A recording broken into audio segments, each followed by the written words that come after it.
2024 లేదా 25లో డిగ్రీ లేదా బీటెక్ చదివారా? సాఫ్ట్‌వేర్ జాబ్ కోసం ఎదురు చూస్తున్నారా? అయితే కోడ్ జ్ఞాన్ 100 డేస్ కోర్సులో చేరండి. జాబ్ సాధించండి.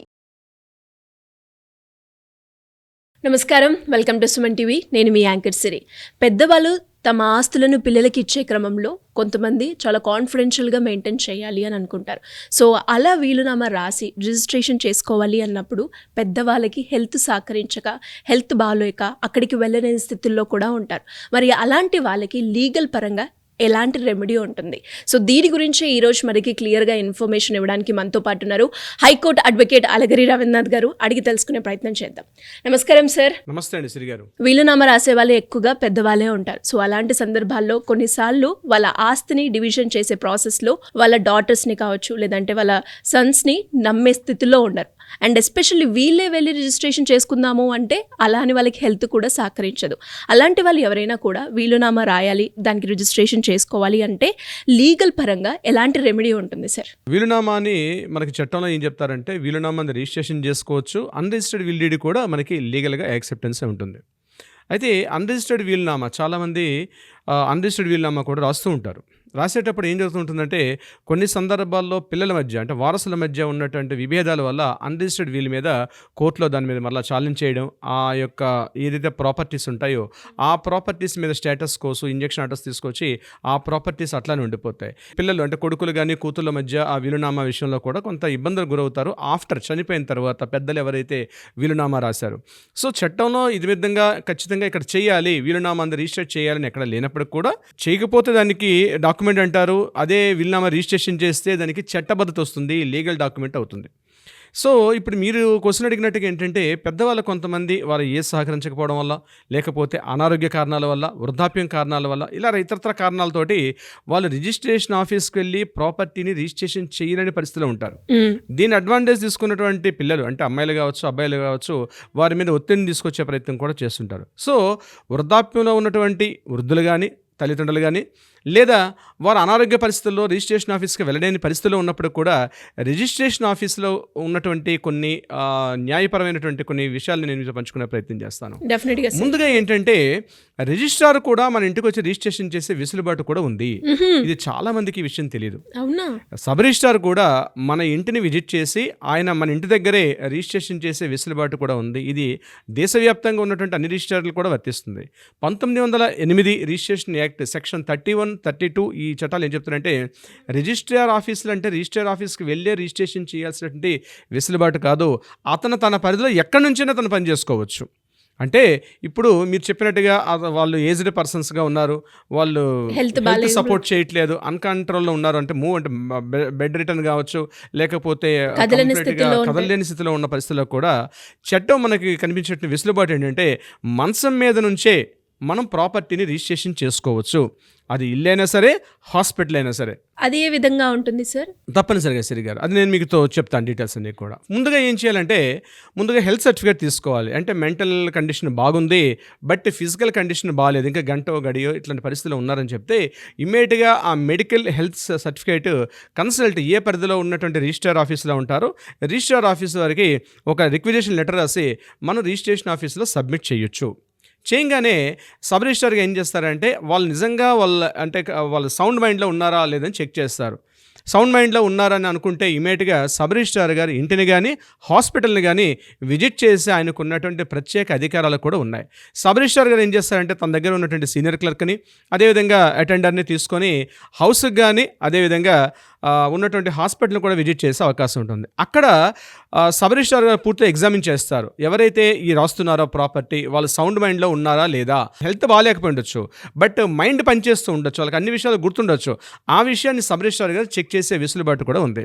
ఆయన ఎవ్రీథింగ్ ఓకే అనుకుంటే, ఏదైతే వీలునామా రాయాలనుకుంటున్నారో ఆ వీలునామాలో ఉన్నటువంటి వివరాలు ఏవైతే ఉన్నాయో, అంటే రిజిస్ట్రేషన్ సంబంధించినటువంటి ప్రాపర్టీస్, వాళ్ళకి సంబంధించిన ప్రాపర్టీస్ ముఖ్యంగా గుర్తుపెట్టుకోవాలి. వీలునామా రాసే సందర్భంలో అన్ని వివరాలు రాస్తాం మనం అక్కడ.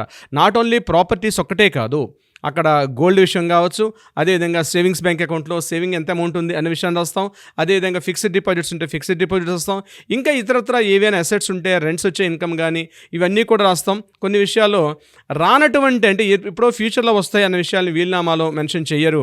ఆ వివరాల్ని అందులో నమోదు చేసే అవకాశం ఉండదు. ఇప్పుడు నేను చెప్పినటువంటి వివరాలన్నీ కూడా కరెక్ట్గా ఉన్నాయంటే ఆ డాక్యుమెంట్స్ అన్నీ అక్కడే మన ఇంట్లో అయితే ఇంట్లో, హాస్పిటల్ అయితే హాస్పిటల్లో సబ్ రిజిస్ట్రార్ గారు పూర్తిగా ఎగ్జామిన్ చేసి ఇద్దరు సాక్షాంతకాలని మాత్రం మనం అక్కడ పెట్టుకోవాలి మనతో పాటు. అయితే గుర్తుపెట్టుకోండి, బెనిఫిషియర్ ఎవరైతే సంతకాలు అంటే ఈ ప్రాపర్టీని ఎవరైతే ఈ టెస్టేటర్ అంటాం, ఇచ్చే వ్యక్తిని టెస్టేటర్ అంటాం, ఇచ్చే వ్యక్తి ద్వారా బెనిఫిషియరీ పొందుతున్నటువంటి వ్యక్తులు ఎవరైతే ఉంటారో వాళ్ళ యొక్క విట్నెస్లు మాత్రం సరిపోవు. బయట వ్యక్తుల నుంచి విట్నెస్లు తీసుకోవచ్చు. ఫ్రెండ్స్ కానీ బంధువులు కానీ మిత్రులు కానీ ఎవరు ఉంటే వాళ్ళందరినీ ఇద్దరు విట్నెసెస్ కంపల్సరీ. అక్కడ హాస్పిటల్లో ఉన్నా సరే ఇంట్లో ఉండి కూడా మనం రిజిస్ట్రేషన్ చేసుకునే వెసులుబాటు ఉంటుంది. సెక్షన్ 31 అదేవిధంగా 61, 62, 63 ఇవన్నీ కూడా ఇండియన్ రిజిస్ట్రేషన్ యాక్ట్లో ఉన్నటువంటి ఇవన్నీ కూడా మనకు తెలియపరిచే ప్రయత్నాలు చేస్తున్నాయి. సో సబ్ రిజిస్ట్రార్ గారు అక్కడే ఫోటో ఐడెంటిటీ తీసుకుంటారు. అదేవిధంగా థంబ్ ఇంప్రెషన్స్ ఏవైతే ఉంటాయో, గవర్నమెంట్ ఫార్మాలిటీస్ అన్నీ కూడా తీసుకుంటారు. అయితే మన రిజిస్ట్రేషన్ ఆఫీస్కి వెళ్ళి చెల్లించుకునే ఫీజు ఏదైతే ఉంటుందో ఆ ఫీజుతో కంపేర్ చేస్తే సబ్ రిజిస్ట్రార్ గారు ఇంటికి వచ్చి ఇక్కడ మనతో పాటు రిజిస్ట్రేషన్ చేయడానికి గవర్నమెంట్కి మరి మనం ఏదైతే అక్కడ మెన్షన్ చేసి ఉంటుందో ఆ అమౌంట్ని మనం ఒక చలన రూపంలో గవర్నమెంట్ ఆఫీస్ కూడా కట్టాల్సి వస్తుంది. ఇక్కడ వచ్చినటువంటి సబ్ రిజిస్ట్రార్ కానీ లేకపోతే అక్కడ ఎవరైతే వస్తారో స్టాఫ్ ఆయనతో పాటు వచ్చే వాళ్ళు ఎవరు కూడా మనం బ్రైబ్ ఇవ్వాల్సిన అవసరం లేదు. గవర్నమెంట్లో ఉన్నటువంటి మన చట్టంలో ఉన్నటువంటి ఒక వెసులుబాటు వాళ్ళకి గవర్నమెంట్కి చలన కడితే వాళ్ళు డెఫినెట్గా వాళ్ళు విజిట్ చేస్తారు. మనం ఏ టైంకి రమ్మంటే ఆ టైంకి కూడా వచ్చే వెసులుబాటు సబ్ రిజిస్ట్రార్ గారికి ఉంది. మనం ఏ టైం ఫర్ ఎగ్జాంపుల్, ఎందుకంటే నేను ఈ మధ్యకి ఒక కేసు నేను చూశాను. ఆ కేసు ఆవిడ హాస్పిటల్లో ఉన్నారు. తను పూర్తిగా వాళ్ళ పిల్లల్ని కూడా నమ్మాలి. నన్ను ఫోన్ చేసి పిలిచారు, రవీంద్రనాథ్ గారు మీరు ఎట్లాగైనా రావాలి, నేను వీలునామా రాయాలనుకుంటున్నాను సార్, నేను రిజిస్ట్రేషన్ ఆఫీస్కి రాలని పరిస్థితిలో ఉన్నానంటే ఇమీడియట్గా మనం కన్సల్ట్ రిజిస్టర్ ఆఫీస్తో మాట్లాడి డాక్యుమెంట్ వాళ్ళకి పంపించి వెరిఫికేషన్ చేసిన తర్వాత సబ్ రిజిస్ట్రార్ గారిని హాస్పిటల్కి పిలిచి ఎవరు లేనప్పుడు అంటే వాళ్ళ బంధువులు ఎవరు లేనప్పుడు ఒక అడ్వకేట్గా నేను అదేవిధంగా గవర్నమెంట్ ఆఫీసర్స్ అందరం కలిసి ఆ వీలునామాని అక్కడ రిజిస్ట్రేషన్ చేయడం జరిగింది. ఈ వీలునామా కూడా లీగల్గా చట్టబద్ధమే. సబ్ రిజిస్ట్రార్ గారు ఇంటికి వచ్చి కానీ లేదా హాస్పిటల్కి కానీ వచ్చి చేసినటువంటి ఆ డాక్యుమెంట్ రిజిస్ట్రేషన్ కూడా లీగల్ వ్యాలిడిటీ ఉంటుంది. అంటే మన రిజిస్ట్రేషన్ ఆఫీస్కి వెళ్ళి చేసే డాక్యుమెంట్కి ఎంత వ్యాలిడిటీ ఉంటుందో సబ్ రిజిస్ట్రార్ కూడా మన ఉన్న ప్రదేశానికి వచ్చి విజిట్ చేసినటువంటి ఆ డాక్యుమెంట్కి కూడా అంతే లీగాలిటీ ఉంటుంది. ఈ విషయంలో ఎటువంటి డౌట్స్ కూడా పెట్టుకోవాల్సిన అవసరం లేదు. అంటే లీగల్ ఎడ్యుకేషన్ ప్రతి ఒక్కరికి న్యాయంలో ఉన్నటువంటి చట్టం మనకు కల్పించినటువంటి వెసులుబాట్స్ అన్ని మనం తెలుసుకోవాల్సినటువంటి అవసరం కూడా ఉంది.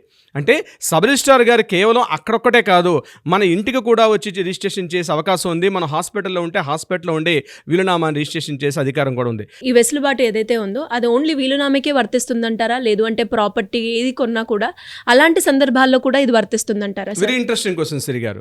ఇది కేవలం వీలునామానికి మాత్రమే కాదు, ప్రాపర్టీ సేల్ డీడ్ చేసుకున్నా, గిఫ్ట్ డీడ్ చేసుకున్నా, లేకపోతే రిలీజింగ్ డాక్యుమెంట్ చేసినా, ఎటువంటి డాక్యుమెంట్కైనా సబ్ రిజిస్ట్రార్ గారు మన ఇంటికి వచ్చి కానీ హాస్పిటల్కి వచ్చి కూడా చేసుకునే వెసులుబాటు ఉంది. దానికి స్పెషల్గా చలన మనం గవర్నమెంట్కి కట్టాలి. కడితే ఆయన ఇక్కడికి వస్తారు. కానీ ఇక్కడ గుర్తుపెట్టుకోవాల్సిన విషయం ఏంటంటే మనం ఎవరైతే రిజిస్టర్ చేస్తున్నారో ఆ వ్యక్తి సౌండ్ మైండ్లో ఉండాలి. అదొక్కటి మాత్రం ఇంపార్టెంట్. అంటే కొంతమంది కోమాలో ఉంటారు. అటువంటి సందర్భాల్లో మాత్రం సబ్ రిజిస్ట్రార్గా రిజెక్ట్ చేసే అధికారం ఆయనకు కూడా ఉంటుంది. కేవలం హెల్త్ బాగాలేదు, ఆయన ఆల్ ఇంటర్నల్ ఆర్గన్స్ అన్ని డ్యామేజ్ అయిపోయి హాస్పిటల్ బెడ్ రిటర్న్ మీద ఉంటే హాస్పిటల్లో కూడా రిజిస్ట్రేషన్ చేసుకునే వెసులుబాటు ఉంది. కానీ ఆయన యొక్క మెంటల్ కండిషన్ మాత్రం సౌండ్ మైండ్లో ఉండాలి. ఆ సౌండ్ మైండ్లో ఉంటే అది ఒక్కటే కన్ఫర్మేషను. అది ఉంటే తప్పనిసరి. అంటే ఆయన కొన్ని క్వశ్చన్స్ చేస్తారు. ఆ క్వశ్చన్లో ఎక్కడెక్కడ ప్రాపర్టీ ఉంది ఏంటని డిస్కషన్ చేసేటప్పుడు ఆ వివరాలు కానీ కరెక్ట్గా చెప్పగలిగితే సబ్ రిజిస్ట్రార్ గారు ఇంటికి వచ్చి లేదా హాస్పిటల్కి కూడా వచ్చి రిజిస్ట్రేషన్ చేసుకునే అధికారం ఉంది. ఆయన తనకున్నటువంటి సబ్ రిజిస్ట్రార్ గారికి ఏదైతే పరిధి ఉంటుందో ఆ పరిధిలో కేవలం రిజిస్ట్రేషన్ ఆఫీసులోనే కాదు ఎక్కడికైనా వచ్చి రిజిస్ట్రేషన్ చేసుకునే వెసులుబాటు ఉంది. ఇది ప్రతి ఒక్కరూ తెలుసుకోవాల్సినటువంటి న్యాయపరమైనటువంటి ఒక సూచన. Great sir. నిజంగా ఇది అందరికీ కూడా ఎస్పెషల్లీ పెద్దవాళ్ళు ఎవరైతే వీలునామా రాయాలి అని అనుకుంటారో ఈ ప్రాబ్లంతో ఎక్కువగా ఫేస్ చేస్తున్నారని కూడా చెప్పొచ్చు. బికాస్ హెల్త్ సహకరించదు, మీరు అన్నట్టుగానే బెడ్ మీద ఉంటారు, కదలలేని స్థితుల్లో ఉంటారు. సో ఆయన వీలునామా ఒకటే కాకుండా ఇప్పుడు ప్రాపర్టీ దానికి కూడా ఇది వర్తిస్తుంది అంటే ఇది ప్రతి ఒక్కరికి కూడా ఒక మంచి శుభవార్త లాంటిది. ఇంకా ఇలాంటి సిచ్యువేషన్లు ఎవరైనా ఉన్నా కూడా వాళ్ళు మీ గురించి అప్రోచ్ అయ్యి వీలునామాకు సంబంధించిందే కావచ్చు, ప్రాపర్టీ రిలేటెడ్గా ఎలాంటి ఇష్యూ ఉన్నా కూడా మిమ్మల్ని అప్రోచ్ అవ్వాలి అంటే ఏ విధంగా ఉంటుంది సార్? తప్పనిసరిగా సార్ గారు కింద స్క్రోల్ అవుతున్న నెంబర్ని కానీ మీరు కాంటాక్ట్ చేయగలిగితే మా లీగల్ టీం మీ కాంటాక్ట్లోకి వస్తారు.